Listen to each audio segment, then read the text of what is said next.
നമ്മുടെ കയ്യിലുള്ള പണം പേഴ്സിൽ സൂക്ഷിക്കുമ്പോൾ നമ്മൾ ശ്രദ്ധിക്കേണ്ട ചില കാര്യങ്ങളുണ്ട്. അപ്പോൾ അതെന്തൊക്കെയാണെന്ന് നോക്കിയാലോ?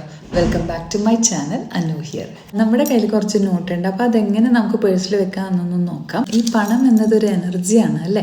അപ്പോൾ ഈ എനർജിയെ നമ്മൾ എപ്പോഴും റെസ്പെക്റ്റ് ചെയ്യണം. എന്നാൽ മാത്രമേ നമ്മുടെ കയ്യിൽ പണം നിൽക്കുകയുള്ളൂ അല്ലേ? ഒരിക്കലും നിങ്ങളും അതിനെ ചുരുട്ടി മടക്കി പേഴ്സിൽ വെക്കാതിരിക്കുക. എപ്പോഴും സ്ട്രെയിറ്റ് ആയിട്ട് വയ്ക്കാൻ ശ്രദ്ധിക്കുക.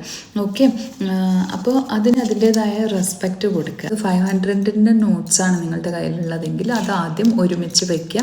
പിന്നെ നെക്സ്റ്റ് അതിൽ കുറഞ്ഞ നോട്ട് എന്തെങ്കിലും ഉണ്ടെങ്കിൽ അത് ഒരുമിച്ച് വയ്ക്കുക. അപ്പോൾ അത് ഓർഗനൈസ് ചെയ്തുകൊണ്ട് വയ്ക്കുക. വളരെ അലക്ഷ്യമായിട്ട് മിക്സായിട്ട് ഈ നോട്ടുകൾ വയ്ക്കാതിരിക്കുക. ഓക്കെ, അപ്പോൾ നിങ്ങളുടെ പേഴ്സിൽ ഈ പണമൊക്കെ ഓർഗനൈസ് ചെയ്ത് വെച്ച് കഴിഞ്ഞാൽ നിങ്ങൾ ചെയ്യേണ്ട മറ്റൊരു കാര്യം എന്താണെന്ന് വെച്ചാൽ നിങ്ങൾ ഉപയോഗിക്കുന്ന ഒരു പെർഫ്യൂം, ഏത് പെർഫ്യൂം, ഏത് ബ്രാൻഡായിക്കോട്ടെ, നിങ്ങൾ യൂസ് ചെയ്യുന്ന പെർഫ്യൂം നിങ്ങൾ ആ നോട്ടിലൊന്ന് കുറച്ചൊന്ന് സ്പ്രേ ചെയ്ത് കൊടുക്കുക. ഓക്കെ, സപ്പോസ് നിങ്ങളുടെ കയ്യിലൊരു 500 റുപ്പീസ് ആണെങ്കിൽ അല്പം ഒന്ന് അതിൽ ആ നോട്ടിലൊന്ന് സ്പ്രേ ചെയ്ത് കൊടുത്തേക്കുക. ഓക്കെ, അപ്പോൾ ഇത്തരത്തിൽ നിങ്ങളുടെ പേഴ്സിൽ നിങ്ങളുടെ പണമൊക്കെ അടുക്കി വെച്ചു.